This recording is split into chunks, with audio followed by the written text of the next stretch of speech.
Hi, good afternoon. I'm Kurt Callahan. This is an introduction to OSHA. This is focused for the small business owner. There's a lot of trip falls and issues that the small business owner really might not be focused on. That's what we're going to try to hit on and give you something to chew on. In 2013, over 4,000 workers were killed on the job. That's 3.2 per 100,000. 100,000 is one of the magic numbers in OSHA that they use to make their statistics. An average of nearly 12 workers die every day. Costs. As a small business owner, think about any of these costs and is it in your budget? And the answer is always no. Your budget is already thin, down to the bones as it is.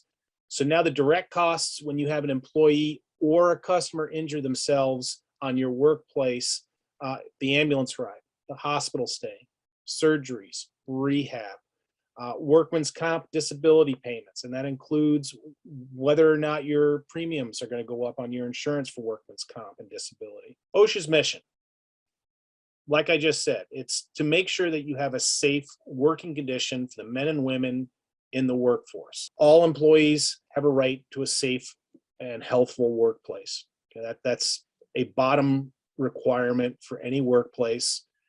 They have to know about hazardous chemicals. And in order to know about the hazardous chemicals, one of our follow-on series is your hazardous communication program. That involves training, that involves documenting what you have, specifying how much of each product. They have a right to know about that stuff. That one person who complains about the ice on the sidewalk every day, after they complain about it 4 or 5 times, they can actually go to the next level. So try to take those complaints to heart, see if there's anything that can be done to limit or reduce the hazard. Know about chemicals, your right to know program, safety data sheets, and the yellow book with the red lettering should be something you see. If you have a digital program, that's great. But employers must have a written HazCom program, hazardous communication program. Workers have a right to file a confidential complaint with OSHA. They do not have to go through the employer.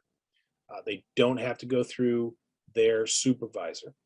OSHA standards are the rules and methods that each employer must follow to protect their employees.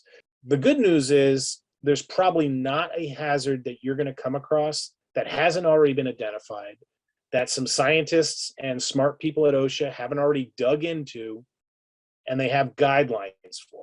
So the good news is you don't have to spend a lot of money getting special consultants to come in and dig through your stuff. A lot of the work's already been done.